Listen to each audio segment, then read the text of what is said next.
Nice to see everyone. Welcome to the Well of Being here at the San Francisco Dharma Collective. Hi, friends online.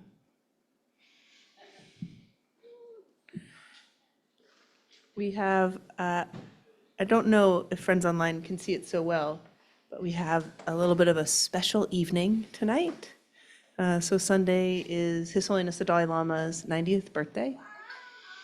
And so we have a little altar for him, and I would really like to dedicate my teachings and our efforts here tonight to what matters the most to him, which is compassion for all beings.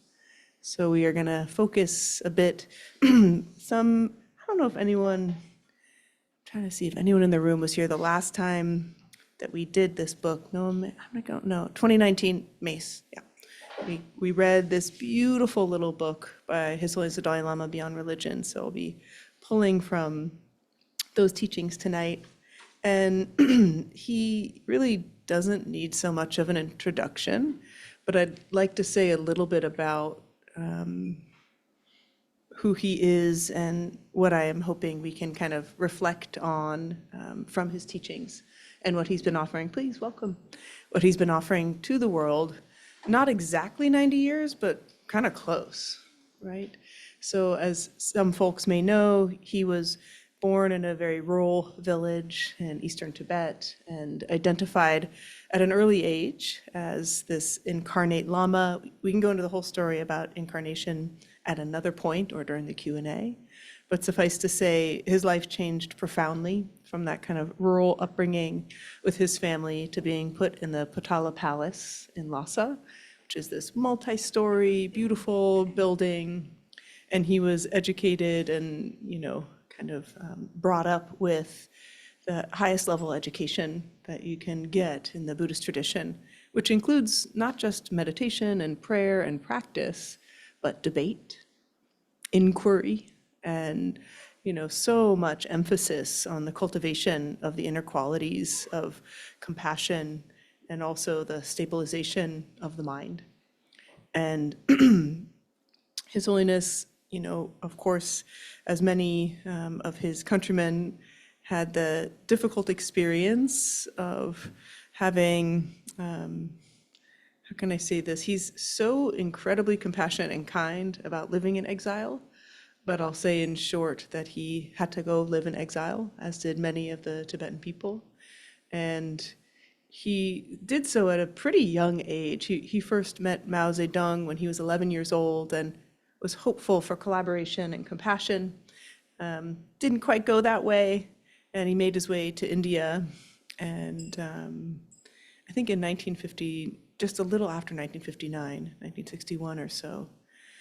And this is really hard for any folks in this room or anyone who has had to leave the country of their origin, not by choice. And of course, this is happening on the world stage many times in many ways. It's very hard. And his heart of compassion and using, in some ways, those ingredients for his practice, it's incredible to witness and to see and to hear him talk about that struggle. You even hear him say that exile is the very best thing that happened to him as the Dalai Lama, because otherwise, Tibet is historically been protected by all these incredible mountains. And that's why Tibetan Buddhism has kind of a different flavor than either its nearby neighbors of Nepal and Bhutan, and certainly quite different from other parts of the world where Buddhism has flourished, because it's kind of held in by these mountains. And he says that the exile, in some ways forced him to communicate these precious jewels that he had learned and that had been cultivated with the whole world. And he's been really intent on the value and importance of a secular understanding of the values that you see highlighted in Buddhist traditions. And actually this whole book, needless to say by its name, is how do we cultivate a secular ethics, one that can actually improve our world, one that can kind of enhance and enrich the way that we can get along with each other. And he has a couple like key ingredients to his talks. But I will say, if you listen to his talks for, the last 30 years, there's a very through thread that's very consistent. And one of the main through threads is all of us want to be happy. And that's what unifies us. And that's what makes us actually, the same in a certain way. And that if we can really see that shared desire for happiness, then we can really see each other as brothers and sisters. And that actually he wouldn't say it this way because this is not secular, but that's pure vision. That's actually clearly seeing the world as it is. And his invitation is to take that clear seeing and to kind of, put it to the rigor of scientific test. So the Dalai Lama has been in dialogue with academics over 35 years. I've been fortunate to attend a couple of those where scientists and practitioners come to discuss some very poignant or important issue like emotions or dying, or consciousness in general. And he's so interested in bringing the current scientific literature and learning from it. And he will always say, if they can prove something about the mind and the heart that's of benefit to people and it contradicts what's in Buddhism, I will absolutely take this new information and integrate it into my teaching and worldview. It's like, wow. That's a very open-minded way of seeing and being. And he has this joke that the one thing he has really noticed that science has undermined his belief in is that Mount Meru is the center of the world.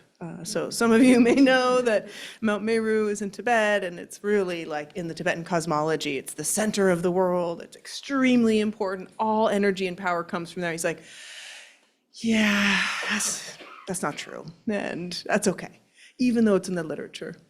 And part of this is not because he's a heretic and he's been exposed to ideas in the modern world. It's because actually he's really taking the core ideals of the Buddha, which are, don't take my word for it. Come see for yourself and actually test it, right? Test it as you would a piece of gold if you were a blacksmith. Work it in your hands, burn it with fire. Any of these ideas, compassion should be for everyone. Don't just be like, yeah, that sounds good. He looks cool. I'll take his advice, right? Test it yourself. And I really admire that. And I don't know the story of how all of you ended up here tonight, but there is, in some ways, some thread of you have tested a little of these teachings, and there has been some benefit. And his invitation to us is to treat our practice like a scientific laboratory experiment. We're doing the me search on whether or not when we practice, can we connect to a sense of well-being? Are we able to show up for others in a way that improves their well-being? And to really pay close attention, this idea of first-person introspection is being very important for this.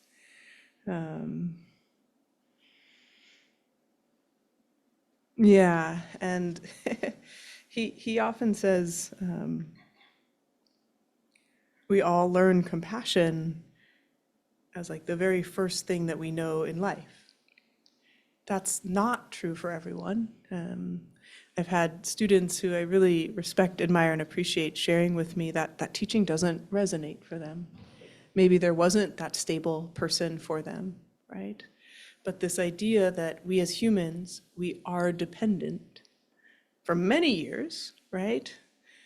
And we need and rely and exist upon the kindness or compassion of others, whether we had appropriate levels of attunement and care from our primary caregivers or someone else had to step in. We are literally made of the compassion of others. And I think that's quite a beautiful invitation for us. How do we think of compassion?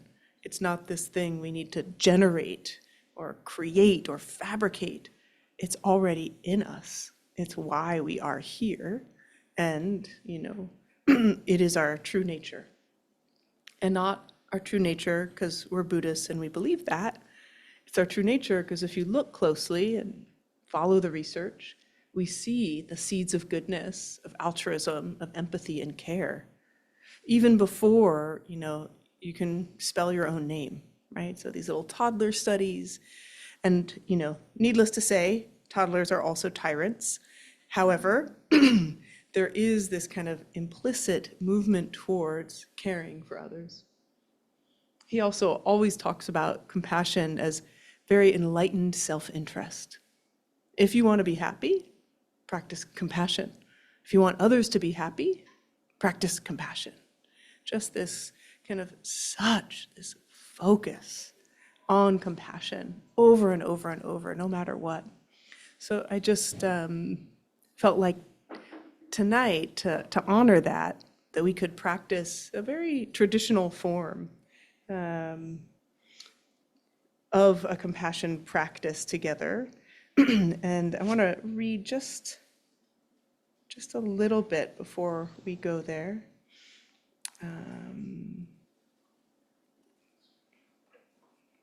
From this.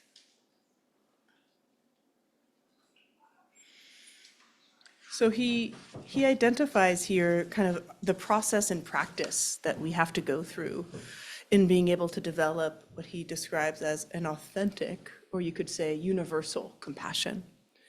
So the compassion that we have to people that we already like, he calls a biological compassion, but in the traditions it would be called our relative compassion. So he says, generally I distinguish two levels of compassion. The first is the biological level, exemplified by the affection of a mother for their newborn child, and the second is an extended level, which has to be deliberately cultivated. And he said for that second level, we feel concern for those who care for us and treat us well. But when our affection is dependent on the fulfillment of our goals and expectations, which we project onto others, it will always be very fragile. So long as the others meet our expectations, everything is fine. But as soon as they do not, our feelings of affection can easily turn to resentment and even hatred. And I think this is something I remember noticing, reading about this and having been recently through a breakup. And I had felt, maybe needless to say, so much love for this person while we were together. And then, not so much, right? Are they still the object of my compassion and kindness? And well, maybe it was pretty contingent on them showing up for me the way I wanted. Did they harm me and do things that were unhelpful? Yes. Is that okay? No. But can there still be compassion? Like, that's his real question to us. Can we cultivate a compassion that isn't based on what we get back? And he says, conversely, extended universal compassion is not rooted in any self-regarding element, but rather in simple awareness that all other human beings, who just like oneself aspire to happiness and shun suffering. With this kind of compassion, our feeling of concern for others is completely stable and unaffected by the attitude they may have towards us. Even as if others threaten us, our compassion for them, our concern for their welfare remains. Genuine compassion, therefore, is not directed at people's behavior, but at the people themselves. And it's interesting,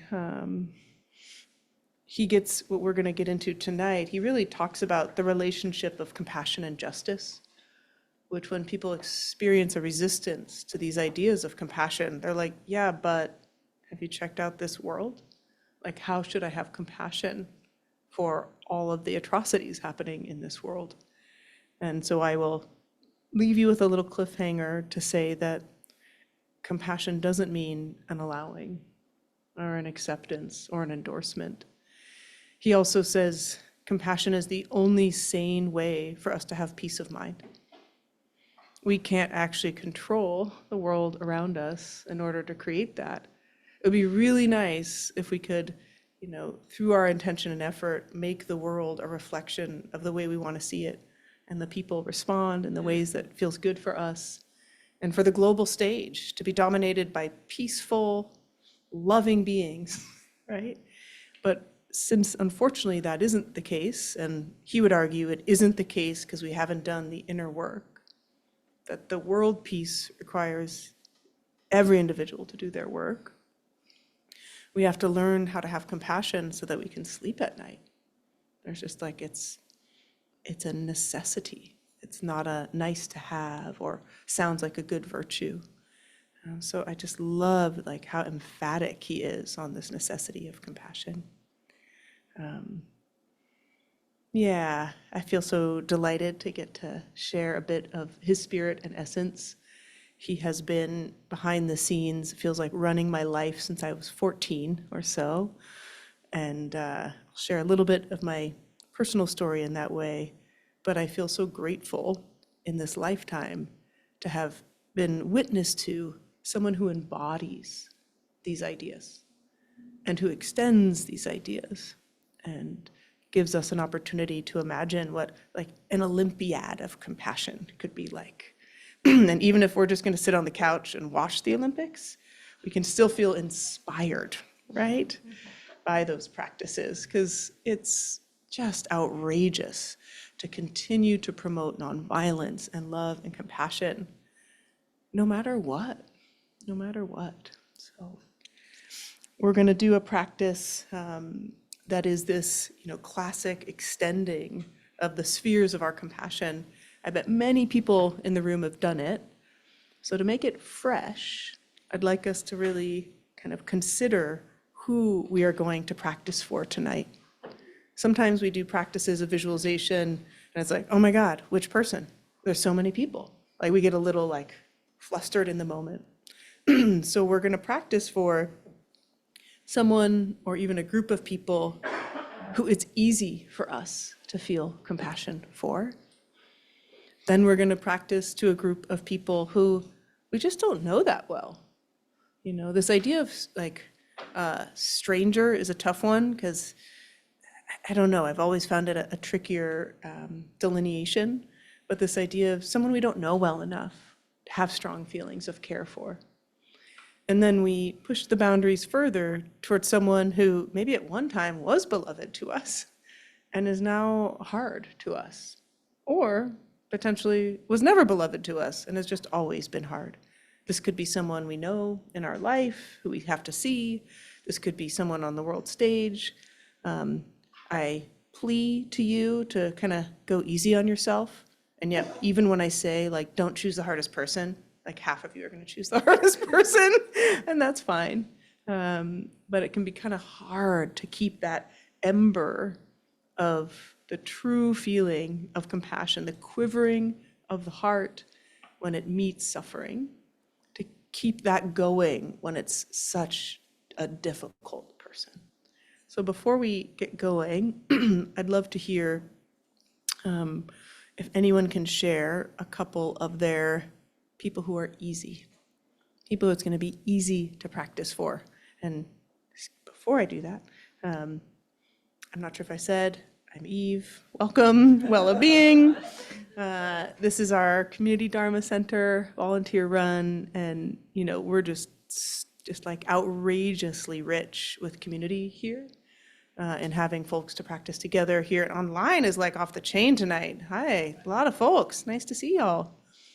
And Raquel, I'm so glad you made it back. She joined 2 hours early. It was the wrong time zone. So glad you made it back. Thank you. And one of the ways that we're able to practice in community is that we kind of constellate together and we decide that for tonight, this is our community. And we make a pop-up community that will probably never be the same again. And in that community, what we endeavor to do is really use our communication and our connection as part of the practice. So when we are speaking and if we share, really sharing from a place of compassion. And then when we're receiving, what's being shared by others, doing so from a place of compassion. Sometimes that means, the compassion is inspiring me to share, even though usually I don't. Sometimes it means the compassion says, I could share this, but maybe it's actually not the right thing for the room right now. So using our inner discernment and, the core primary ethic of non-harming. It's like before there's the compassion, there's the non-harming, just that fundamental. The hardest part of this practice is, can we do that non-harming even in our own thoughts, right? Not just what we're saying, not just how we're listening, but right in the middle when you're like, oh my God, I fell asleep again, or I'm so tired, or my mind is for sure crazier than anyone in the room. Kindness, non-harming. So what do you think? Can we try that for tonight together, everyone? Great. So then, yeah, love to hear from some folks. Who is it easy for you to practice for? Who are you going to practice for?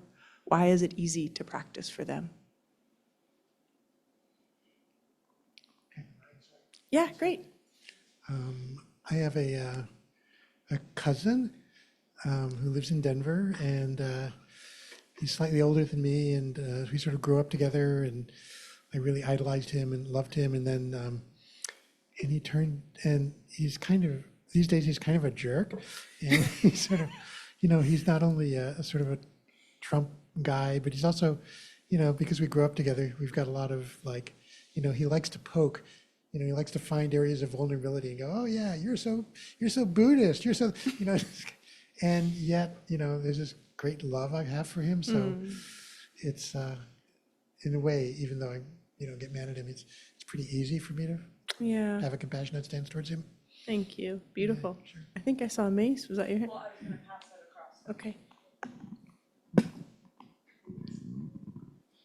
So I'm going to be, the person who's easy to feel compassion for to some extent is a daughter who is, and we've had kind of a complex relationship, very close at times, fraught at times.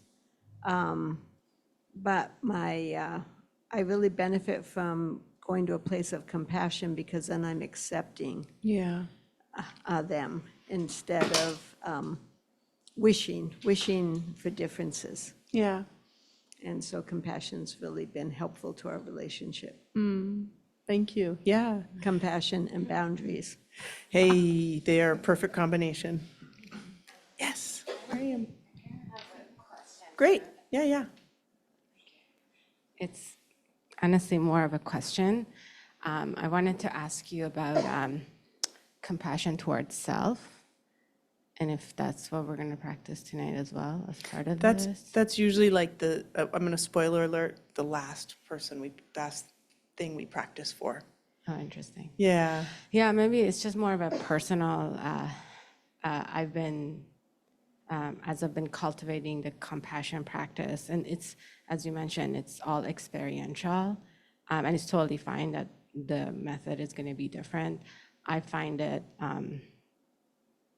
more accessible if I start with myself and open the channel and then go. Yeah. But I feel like sometimes, at least in the West, it feels like I'm saying something selfish, but it's actually my intent is complete opposite of that. Yeah. And experientially, I experience more expansion when I start with myself. Yeah. Beautiful. And I think that's a blessing. And I think there is quite a lot of variability in how people experience it and where is easier to start. And I know I've shared this story before, but I'm going to have to share it again because it's Dalai Lama night. There's this, story about Sharon Salzberg sharing His Holiness the Dalai Lama. She's saying, we've been teaching, this is 1991 or maybe 4, one of these dialogues. And she's saying, we're teaching this mindfulness, we're keeping it secular because that's what you said. I know you agree with that because he's like secular, make it accessible to everyone. She's like, but because people really hate themselves, we're just having to do a lot more self-compassion. And then Dalai Lama turns to his translator, who's Alan Wallace at the time, and then they're going at it, then turns to all the monks in the room, goes at it with it 20, 30 minutes of furious debate, and Sharon's like, oh God. And he was like, people hate themselves? And Sharon looks at, I think it was John Kabat-Zinn and Jack Kornfield, and they were like, yeah. And he was like, self-compassion. So it was but it was unheard of, this concept. What do you mean?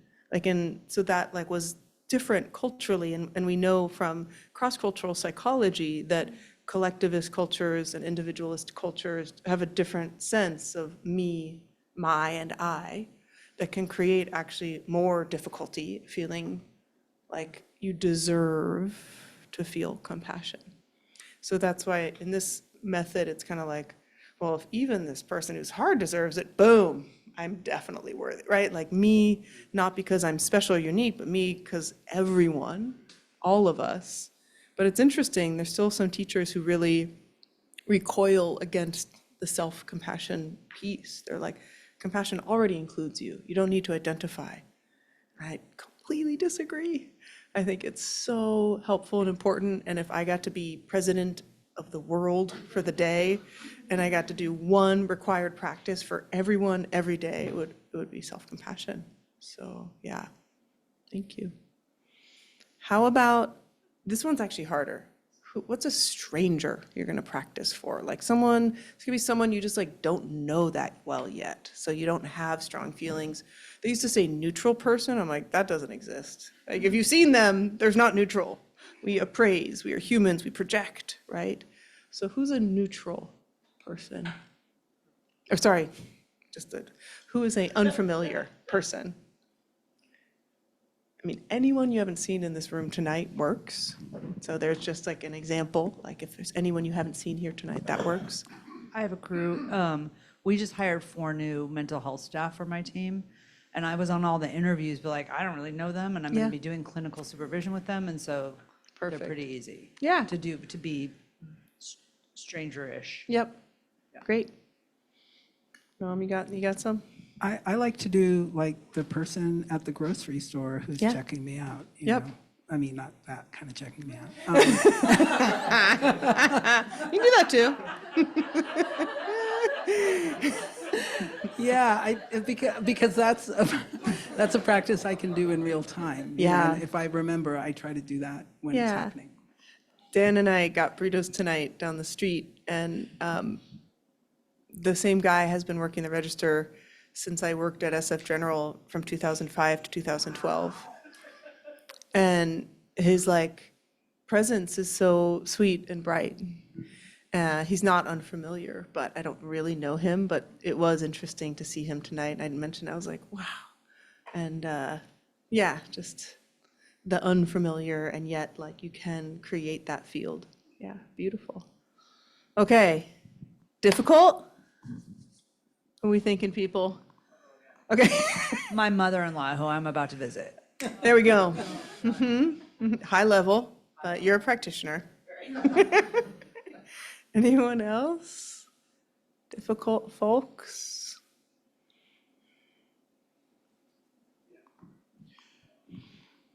An ex that took me years to get even just a little bit neutral about, Yeah, and it's still difficult. yeah. Yeah, thanks, Jimmy. Yeah. Yeah, let's do one more.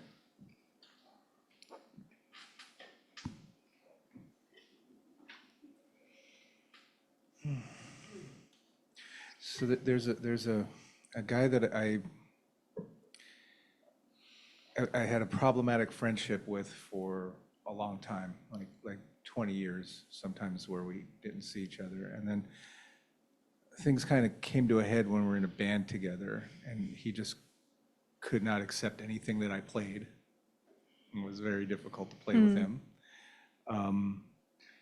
And then, you know, I cut ties recently when he was celebrating his guy's victory when Trump won the election this year. And this is somebody that I know I still care about, that I just can't have in my life. Yeah. Yeah.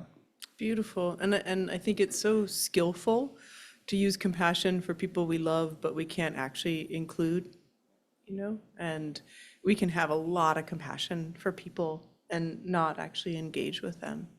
And sometimes that can be true for a short period, and then we could re-engage, and sometimes that's really where we are. And it's interesting, if you have a bit of a Buddhist practice and get in this kind of striving of, but I should be able to like have compassion for this person. Like this is we should be able to get along. Like if anyone can do it, like I practice Buddhism. And then to give ourselves the compassion that it's too hard, right? For whatever reason. So there's such a gentleness with compassion. And again, I love that definition of the quivering of the heart when it meets suffering, and, that being moved. And then there's also this real, like, efficacy with our compassion.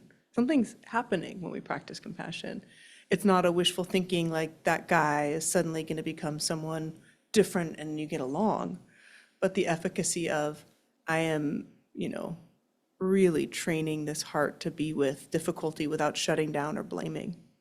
Because neither one of those lead to peace of mind. And in fact, they lead to self-centeredness and self-absorption, and we're less available. So it's this like truly like ultimate, level training to do compassion for the difficult people. So if when you're doing that, you're just like hitting a wall and you start talking about why they actually don't deserve it in your head, just come back to the breath for a bit, come back to the body for a bit, even maybe come back to the unfamiliar person. Always welcome to go back. And then there's the, white knuckle trying to compassion. Like if you're just like really trying to send it, but it feels all like hard and raw and dry and desiccated, you're good. Ease back, come back to the breath. Like, it's interesting.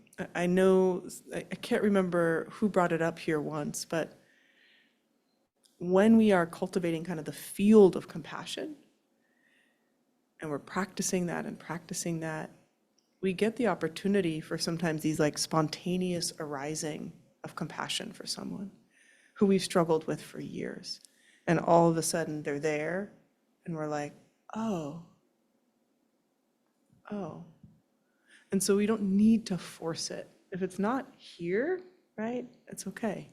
Like just, kind of, we're in the gym doing our reps, compassion, and it will strengthen that, and the insight will come right alongside.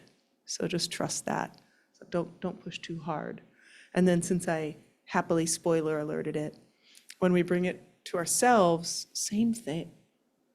Don't go too hard if it's not right here for you. And also, just be gentle with what's available. Like sometimes there'll be so much feeling in the heart when we're thinking about this beloved person. And then when we think about ourselves, it's like, no sensation, no feeling, no problem. It's a practice. And we're kind of just, we're just, doing the work. And again, not necessarily even in practice. It could be that kind of sensitivity and care towards ourselves emerges later tonight when you stub your toe, right? So it doesn't have to be here. We're just inclining the heart and the mind that way. So, ready to practice? All right. So I see some new faces in the room. Welcome, welcome, welcome. And just so you know, we have Sarana at the door, who's going to be here, making sure that anyone who comes in, we're all good, so just that you can feel at ease. Sometimes people come in late. This would be pretty late, but not to worry if this is your first time sitting here. Also, we have a lot of exciting sensory stimulus from the 24th Street sometimes. First time ever tonight, earlier. Well, the windows were reverberating in our earlier group tonight. Never had that before. So part of your practice, include it. And just to know that there is a bathroom back there and tea. If you can wait till after practice, great, but please take care of your body. And otherwise, for friends online and everyone else here, this is one of my favorite things I see His Holiness do before he practices, which is he really checks out where he wants to be in the uprightness of his spine. So he does a kind of like, does this. He like leans forward and back, and then this way and back. and then finds his center. So we can just kind of try that for ourselves, like where does it actually feel like we are aligned? And then coming to center.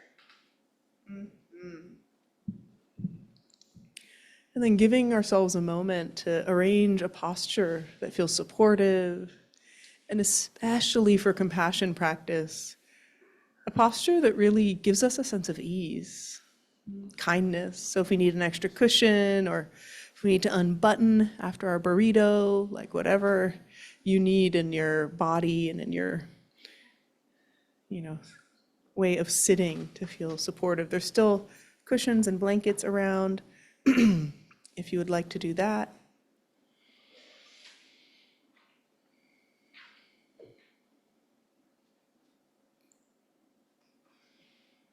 And finding on top of that supple, upright spine, just the most gentle tucking of the chin, giving us even more a sense of length through the spine.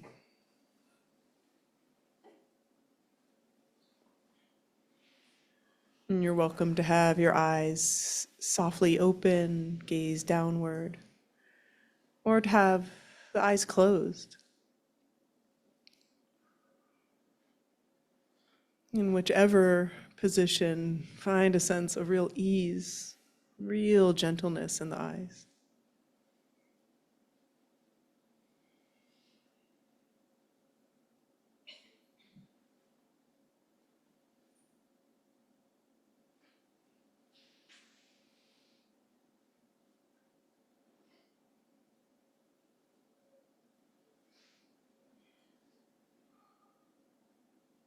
Inviting that gentleness through the jaw, the neck, and the shoulders.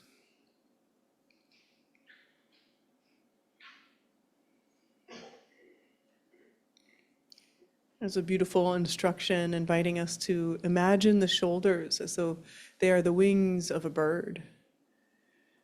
And we could almost bring the shoulder blades a little bit more together, increasing that wingspan. And finding a sense of spaciousness, openness, and warmth at the heart center.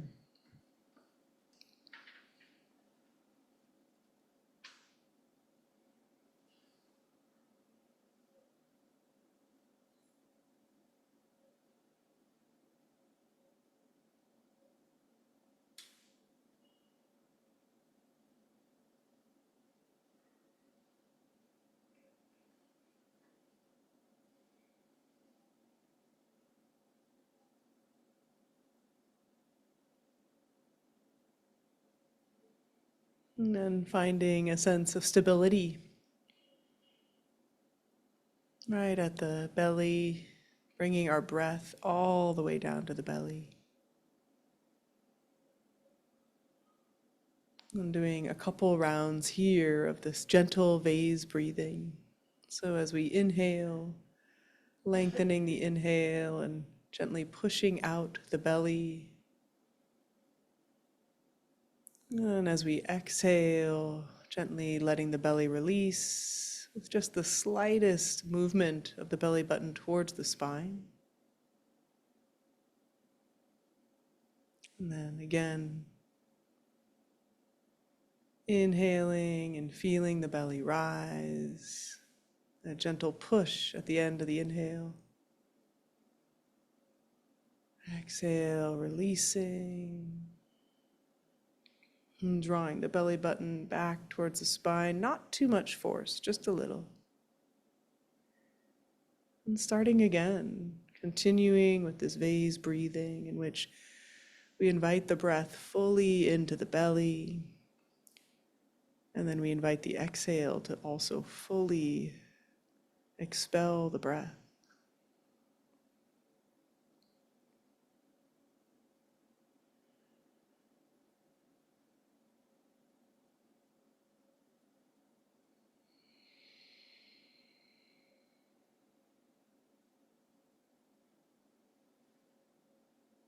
So about 10 more breaths following this slightly longer, extended form of breathing.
And with the next exhale, simply allowing the exhale, and returning to the natural rhythm of the breath.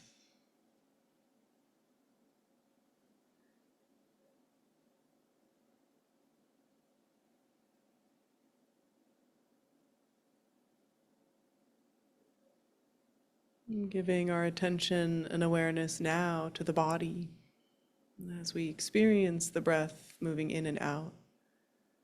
Also noticing the other sensations and qualities of sensation in the body.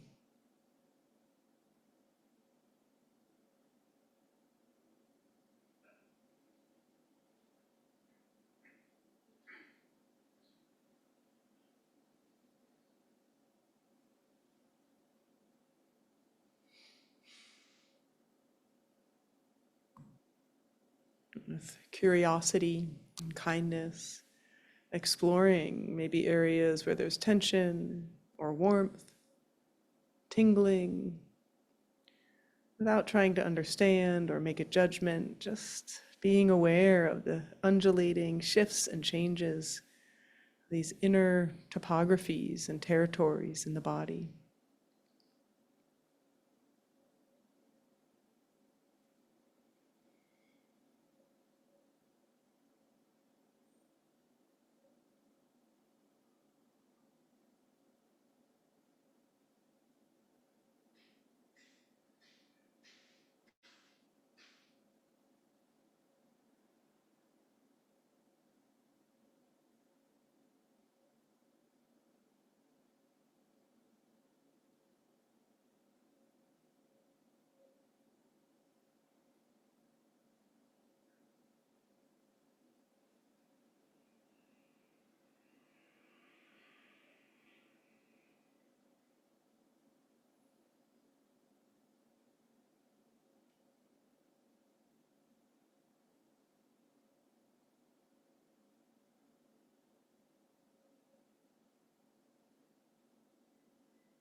And when thoughts or memories or images arise and carry us away,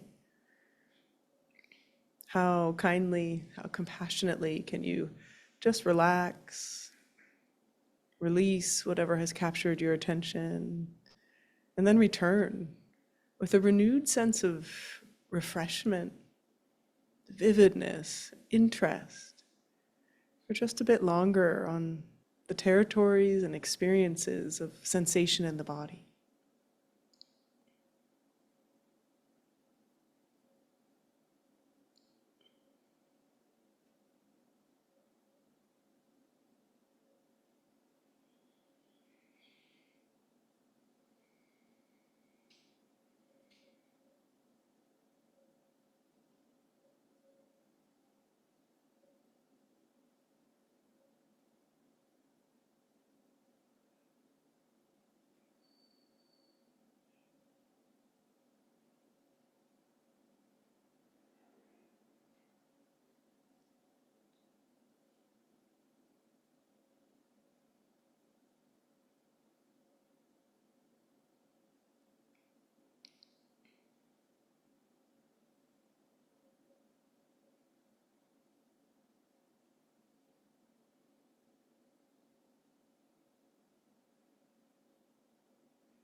And gently shifting now our attention and awareness from the body to the mind and imagination, and giving ourselves a moment or two to first kind of touch this heart of compassion.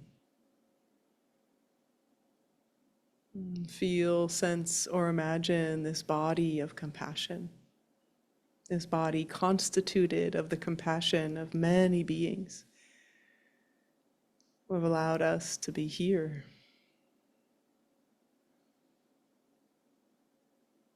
Feeling not only all the compassion we've received in this lifetime, but all the compassion that we've extended in this lifetime. the many beings we've supported and loved from near and afar.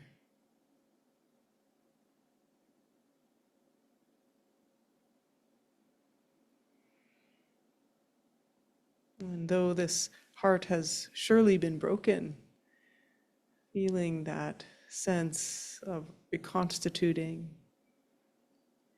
always more love, always more compassion.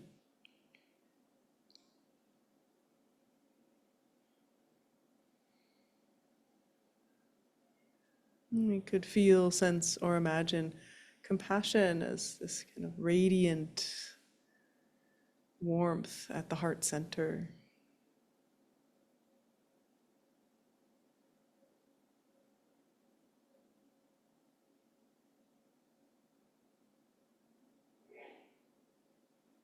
And then we bring to mind a beloved being, or maybe group of beings, someone who could use our compassion, someone who may have some struggles or difficulties that we're aware of. And bringing to mind their face or faces.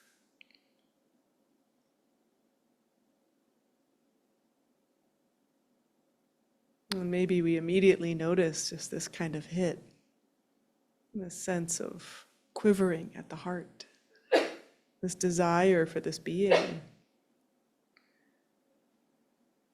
to have ease and peace. And so taking a moment without any words or without any specific intentions, and just feeling that sense of care for this being.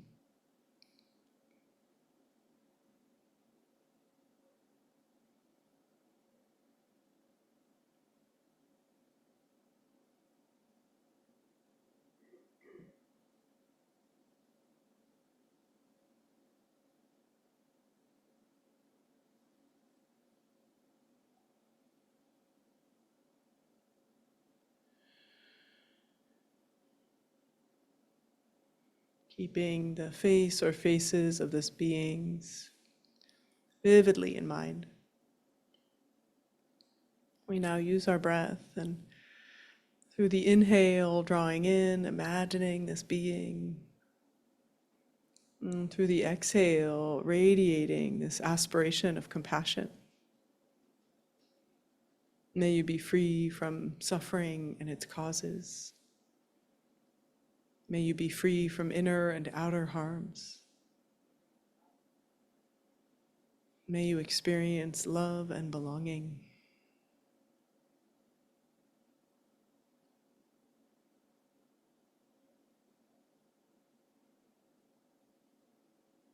And continuing for a couple more breaths, in the rhythm of your breath, with the inhale, drawing in the image and felt sense, and with the exhale, radiating out, either with words, images, or feelings, sensations.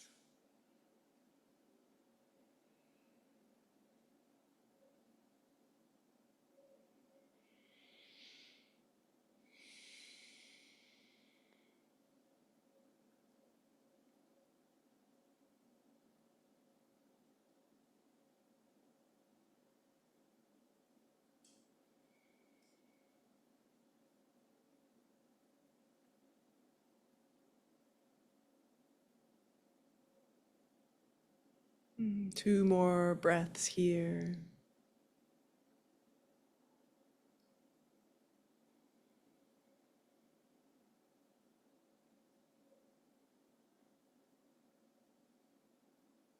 And at the end of the next exhale, allowing the image to dissipate. And taking a moment and feeling once again the body and the heart, noticing what might have shifted or changed.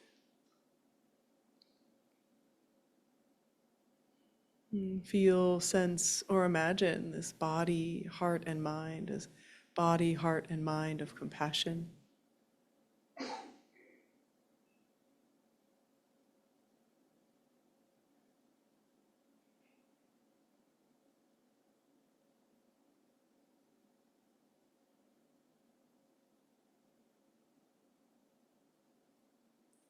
Now widening our sphere of concern and care, and bringing to mind some unfamiliar folks or one person. Not knowing specifically their struggles or difficulties, but of course they are there. And considering the losses, the uncertainties, the fears, the frustrations, disappointments.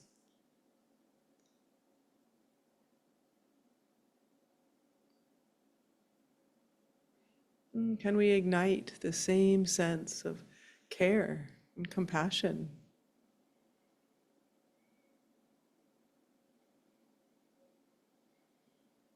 As if this were a beloved set of beings or being to us.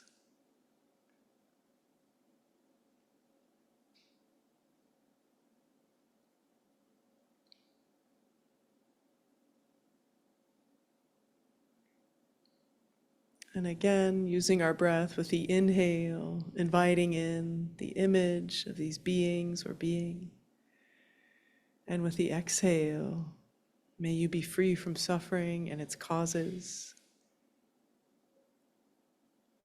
May you be free from inner and outer harms. May you feel love and belonging. And with these unfamiliar beings, imagining this sense of reprieve, this possibility of truly being free. And continuing on the rhythm of your own breath.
And just one or two more breaths. It can be harder with unfamiliar folks to really keep that connection. So let's recommit, reconnect. And with the next breath in, bringing these beings or being to mind.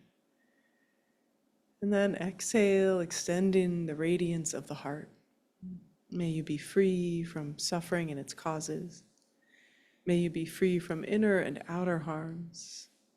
May you feel love and belonging.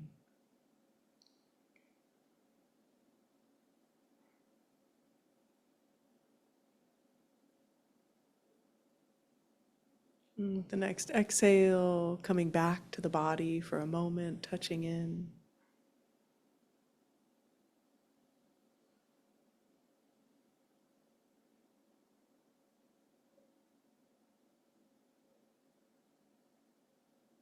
And then bringing to mind someone who we find difficult or challenging. Maybe we know them well, or maybe we just know of them. Lots of story can come up here. Just keep it simple. Notice what it's like to invite this being into the mind, into the heart. And whether we know it or not, this being suffers. They have losses and pain and hurt, disappointments, confusion, likely delusions, which are at the root cause of any harm they are causing.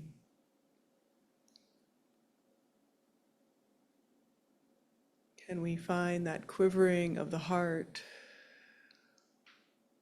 or the suffering of this being?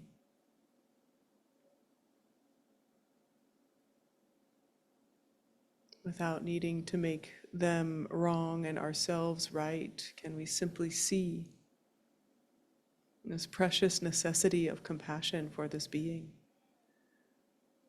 for our own peace of mind and for theirs?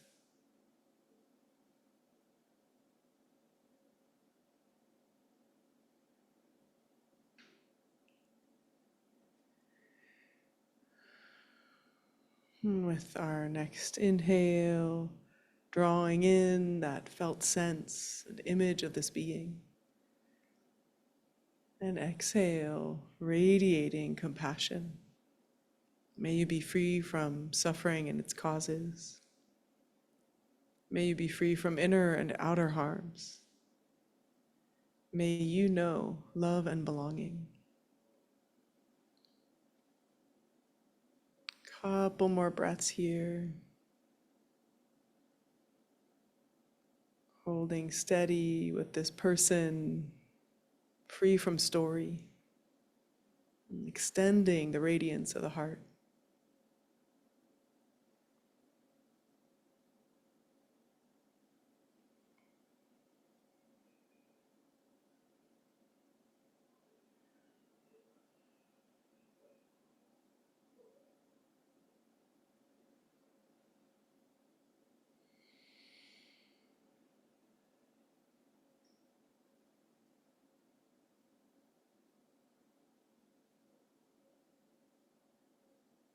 If it becomes too hard, too tight, let's come back to the breath, to the body.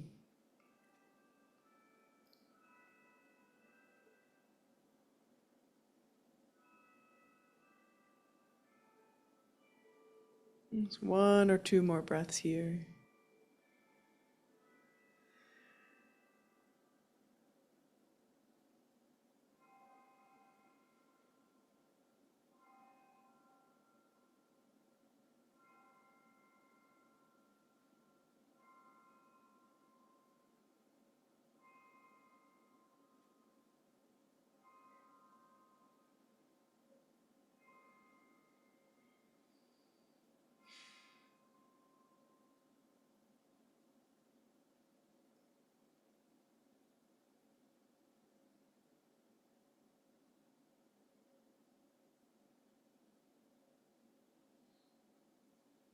And the end of the next exhale, coming back to the body, releasing the image, allowing it to dissipate.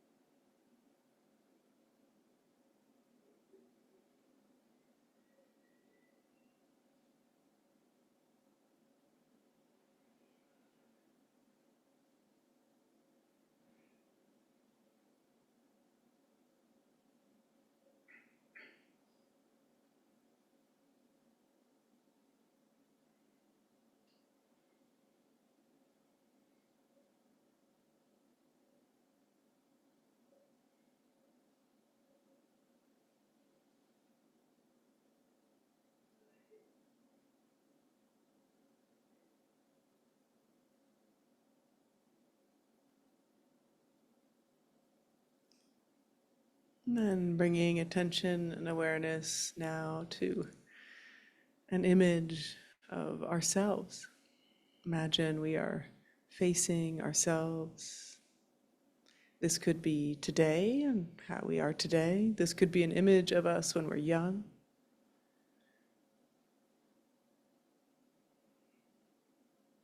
And of course, we know that there is difficulty and challenge, uncertainty and loss, frustration, loneliness, not knowing. Can we hold ourselves with that same compassion and radiance? Is there a quivering of the heart? Being able to recognize and see, just like all these other beings, we too need compassion.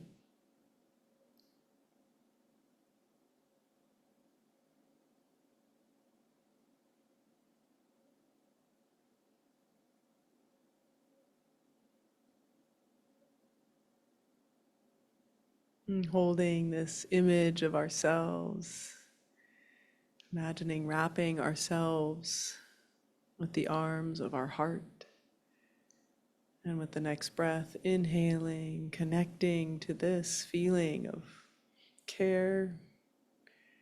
And exhale, extending this compassionate wish. May I be free from suffering. May I be free from inner and outer harms. May I know love and belonging.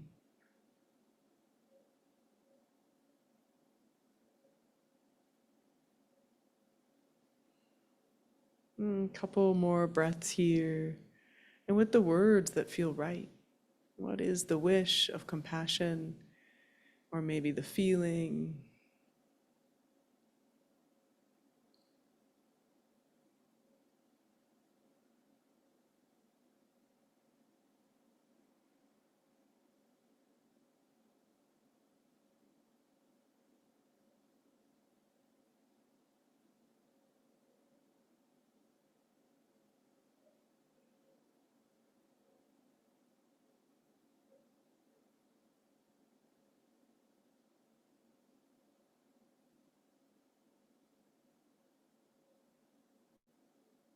And if it feels comfortable, placing a hand on the heart, really connecting palpably to this wish. May I be free from suffering and its causes. May I be free from inner and outer harms. May I know love and belonging.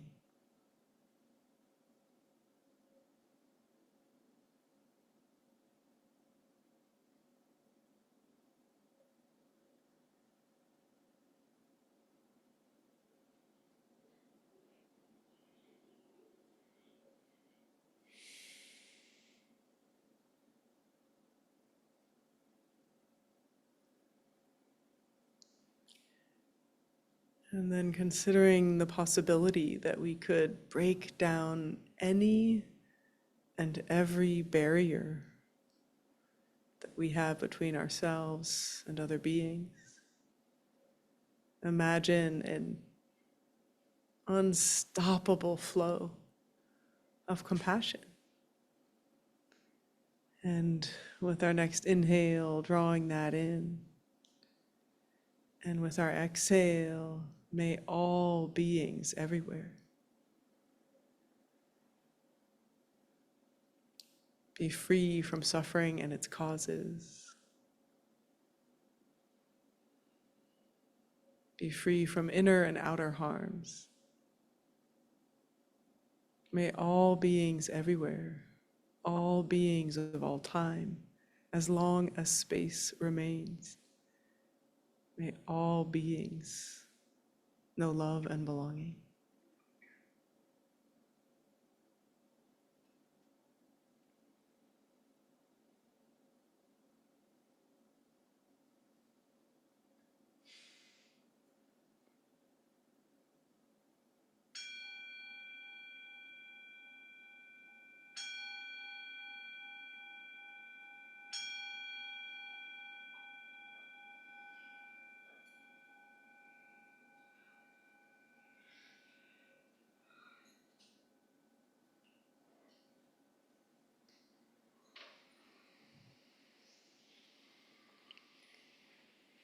Thank you for your practice.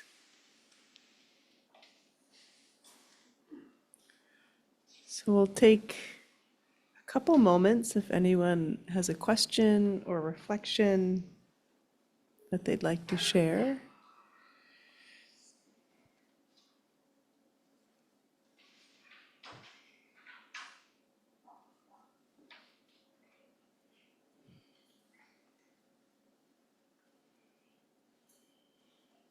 Yes, please. Thank you for the practice. I started with the easiest person, being myself. So that's the beginning of the practice. And then the ending part is also self. But the Yeah. flavor of the two practice is so different. Yeah. How so?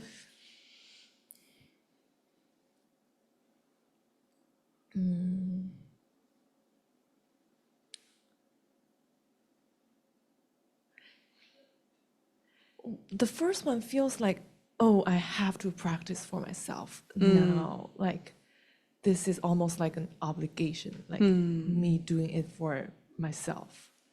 And it's like immediately I'm like jumping to let me practice for myself. And then I think the last bit, it feels more natural. And maybe my memory already becomes blurry because the continual heart space is connected with others. It just feels more vivid and warm and more potent. Yeah. Beautiful. Yeah. I mean, that so much tracks with what His Holiness is teaching, right? That this sometimes what prevents us from extending our compassion outside of our natural boundaries is we feel like it's too much. Like, how can I, but paradoxically, we extend, and then there's more and more, right? So beautiful to feel that. Thank you. Yes, Kenzie. I've done this practice before. I don't think I felt this way that time, so maybe it's just today, but I found it paradoxically easiest to practice for the person that's most difficult today. And I don't know if it's just like, kind of like you said, like the heart opening and it just kind of like builds over time. But I think there was also this element of like the person that's most difficult probably needs it most. And that was Beautiful.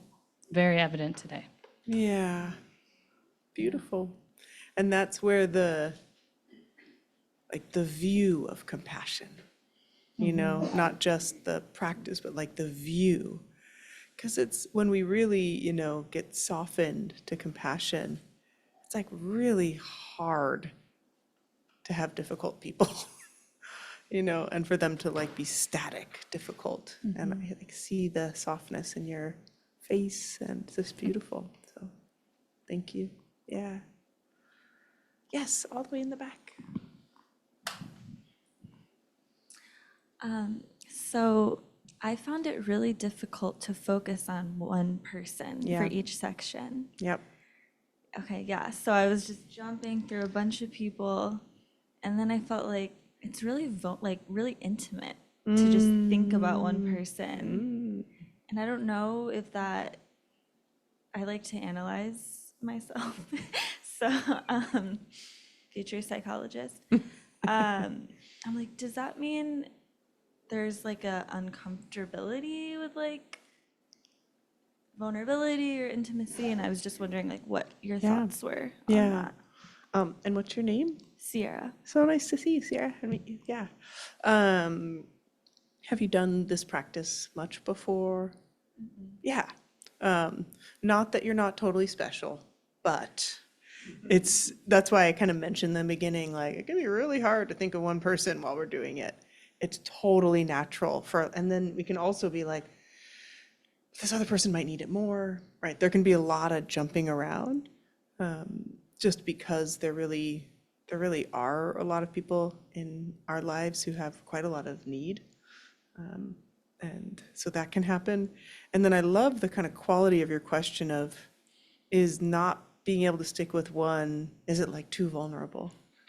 And I'm curious, like, what made you feel like it was a vulnerability, or kind of like, what was the quality there where you were like, oh, maybe I just don't want to be that close? Yeah, I'm just curious what brought that up. Yeah, maybe it's that like fear of rejection at its core. It just feels so like intense Yeah. to think about someone that much and be like, would they even know that I'm like thinking this? Like, Beautiful. Yeah. Yeah.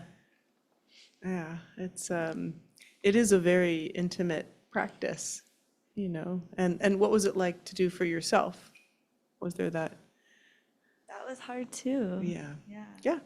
And it is truly practice, right? And we, again, wouldn't want to force it if it felt like that doesn't feel good and it spins me out into too much mental kind of fixation.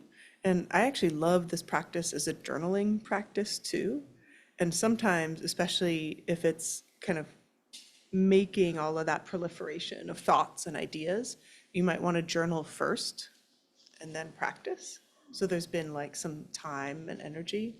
Because if there's even like the thinnest glimmer of like, this is hard, but I kind of want to do it more, I would definitely follow that, because I'm not a like push through no matter what, but I think sometimes where we find the most resistance in practice, whether that's because of vulnerability or whatever else, there's so much opportunity there. And as a future psychologist doing the me search in this laboratory, it's so potent. So yeah, thank you. Thank you. Yeah. One last one, if anyone has, yeah, great. Hi, My name's Maria, nice to meet you. fairly new. Yeah. Yeah, I was in my difficult person category. I kind of like called myself out a little bit because in like imagining like best wishes for these people, I realized that I had not been best wishing. I had been kind of like the opposite of that. It was like my brain pattern was like ill wish. And so I really was feeling that like temptation to kind of veer on that path. It felt like a pattern in my head. So it was hard to break out of that pattern. But I found that like visuals were helpful to like imagine them and like imagine like a protective bubble, I love around that. them.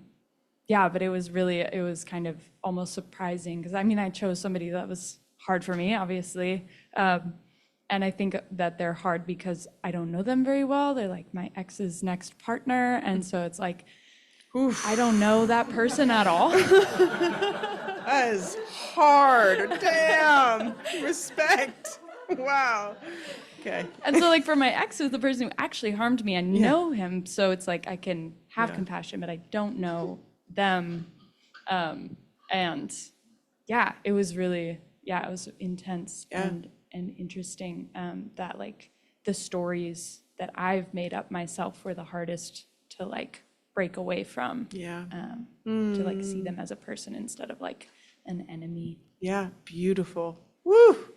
That is a good target for practice and a really hard one, because it's, in both, what you and Sierra said, there's like, we see how much our, and I'm using this term from Buddhism, that self-centered attachment, or like self-cherishing, but it's more like how the stories get in the way of compassion. And often like the self-centered attachment or self-cherishing, like that's not me, like I think bad about myself, but both, like whether you're denigrating yourself or elevating yourself, there's still that like self-centered orientation. And that breaking down of the barriers of like just making ourselves like everybody else is freedom. And yet like we hold on to this like view about ourselves that sucks, but it's so familiar. And I liked you saying like, it's like that trail, like you're like, no, but I always take that trail. That's blackberry bushes over there. Like, I'm not gonna do that. I've never done that. And just that like, like, no, like, yes, I'm gonna try this different thing. And just enough effort, right? Like not too much, but just enough. Thank you. Okay, I want to read a little dedicated to my dear Dharma sister Mace, because I know, like when I think about compassion, I think about Mace, who embodies compassion, and I also think about like your really tough questions on how do we hold compassion with people who are harmful. Whether it's an individual or a system or an organization or a whole educational system, right? And I love the way he describes it. Like, I love the way he describes it. So he says, well, there's a couple sections here. he talks about, of course, there's this natural inclination towards compassion. There's also a natural inclination towards violent retribution. Like, we have to see that, right? That's also there. And like, we've been harmed, we want someone else to be harmed. We've been hurt, we want them to hurt. Like, it's just this other kind of, not saying it's our best part.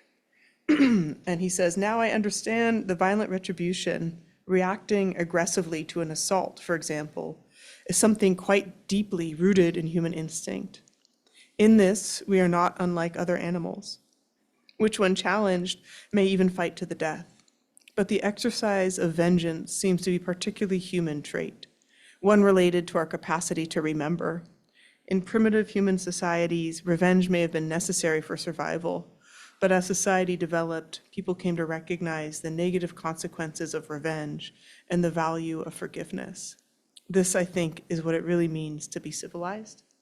Just like, I love that the way he writes helps me have a utopic vision of the world instead of the dystopic vision of the world. Like, maybe it's still like 75-25, but it's like I don't even have the language of like, oh, what does a civilized society look like? It's one in which we don't hold on to retribution. Like, we see and recognize that we can do better. And he says, the only guaranteed result of vengeance is that it will sow the seeds of further conflict. It stirs up resentment, and with it, the danger of escalating cycle of violence and retaliation that can only be broken when the principle of vengeance itself is discarded. Indulging a craving for revenge creates an atmosphere of fear, further resentment, and hatred. By contrast, where there is forgiveness, there is a chance of peace. And this is hard. Like, in the next half of the book, he talks about what it actually takes to live these ethics. And one of the number ones is like the ethic of restraint. Like, you've been harmed, and instead of lashing back, and in many cases for us here, this is verbal, but someone says something unskillful or harmful, and we could in that moment be like, are you serious? Like, you just said that? And that like difficulty, that ethic of restraint, which requires our distress tolerance, like being with the charge and not responding. It's the only possibility of peace, right? That's what he's saying here. And then he talks actually quite a bit about restorative justice. And he says, forgiveness is an essential part of a compassionate attitude, but it is a virtue that is easily misunderstood. For a start, to forgive is not the same as to forget. After all, if one forgets a wrong that has been done, there's nothing left to forgive. Well, that's obvious. Instead, what I'm suggesting is that we find a way of dealing with wrongdoing that gives us peace of mind and at the same time keeps us from succumbing to destructive impulses like the desire for revenge. Whether at the level of the individual or society as a whole, it's important to acknowledge that the past is beyond our control. The way we respond to the past wrongdoing is not. And then he said here, you're clinging to painful memories and harboring ill will do nothing to rectify the wrong committed and will have no positive effect on you. Your peace of mind will be destroyed, your sleep will be disturbed, and eventually your physical health is likely to suffer. If, on the other hand, you're able to overcome feelings of hostility towards wrongdoers and forgive them, there's an immediate perceptible benefit to you both. By leaving past actions in the past and restoring your concern for the well-being of those who have done you wrong, you gain a tremendous feeling of inner confidence and freedom. It allows you to move on as your negative thoughts and emotion dissipate. There's like so much in here, like a couple of threads being, forgiveness is our only hope of peace, and he uses forgiveness and compassion interchangeably, which I think is quite interesting. And he's not saying people haven't done wrong. He's saying what will capacitate you to be present with the wrongdoers. And the wrongdoers, like every being, deserve compassion. So by holding ill will, like you're actually thwarting their well-being and your own.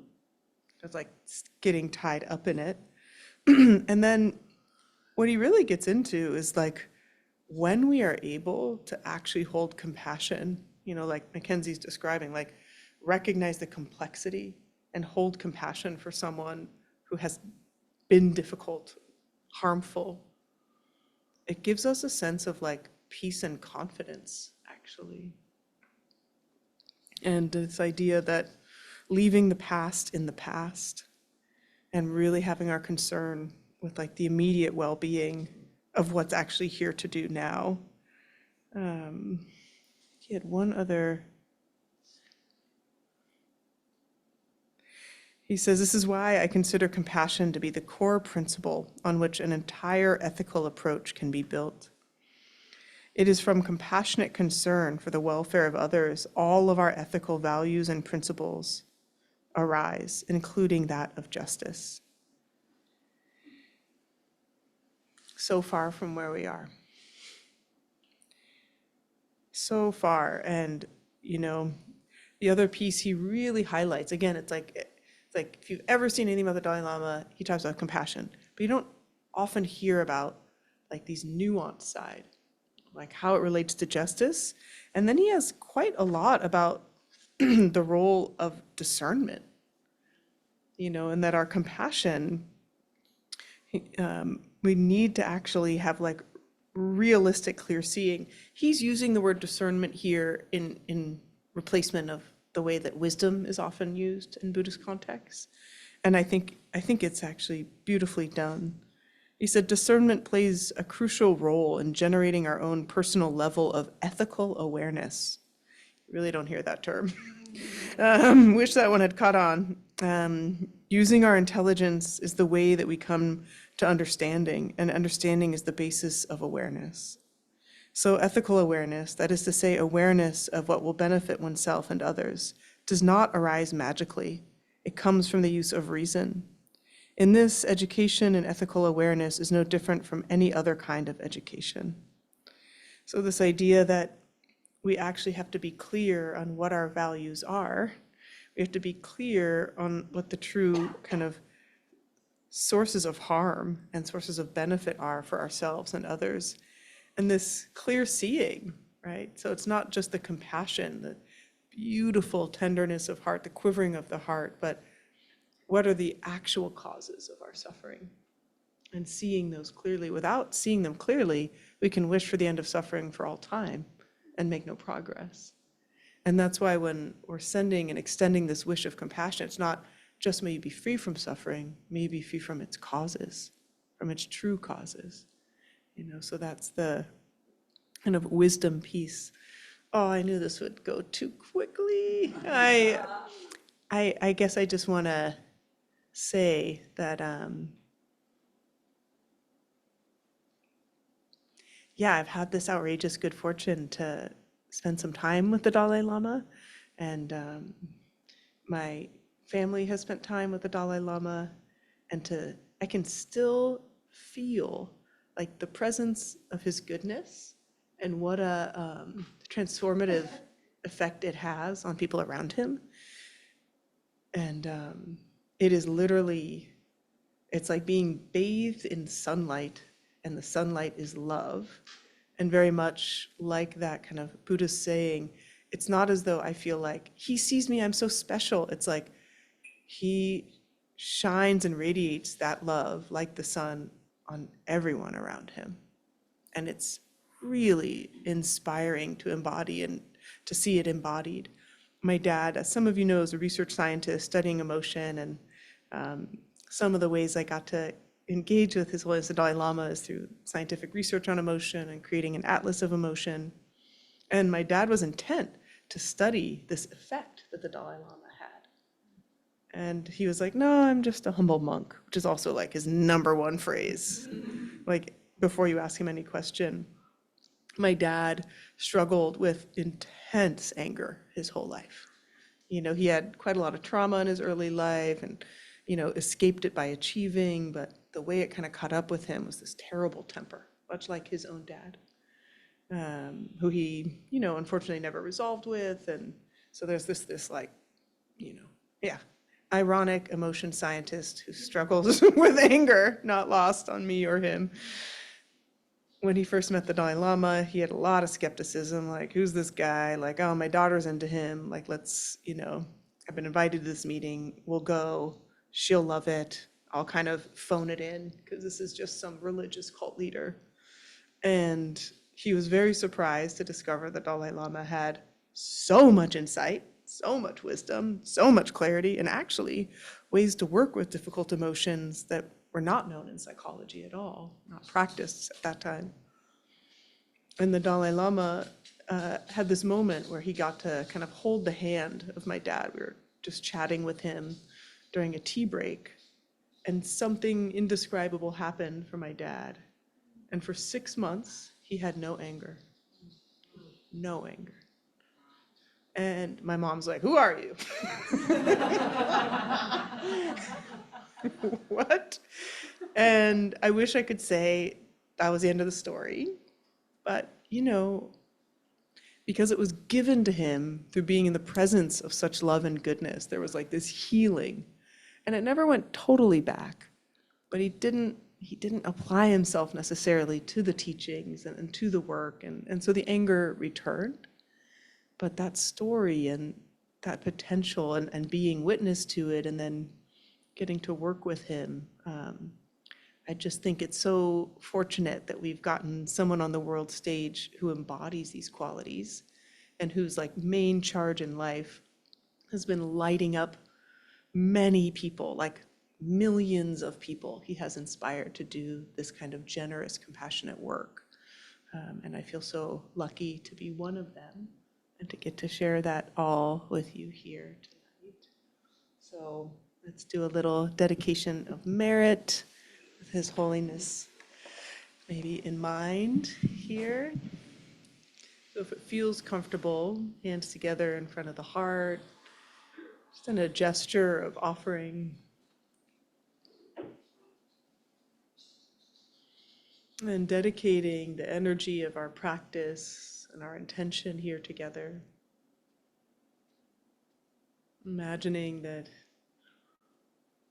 the ways that we have worked with our compassion or reflected tonight, that we could offer this up, and we could dedicate all this work so that all beings everywhere could know the perfect freedom of being free from suffering and its causes, feeling love and belonging, that all beings everywhere could have calm and happy minds and live with ease.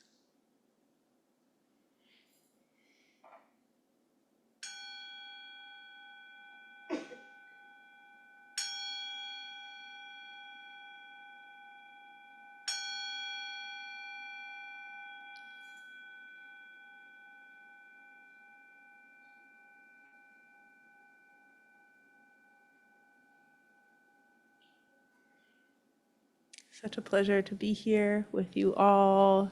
Thank you, thank you, thank you. Thank you, friends online.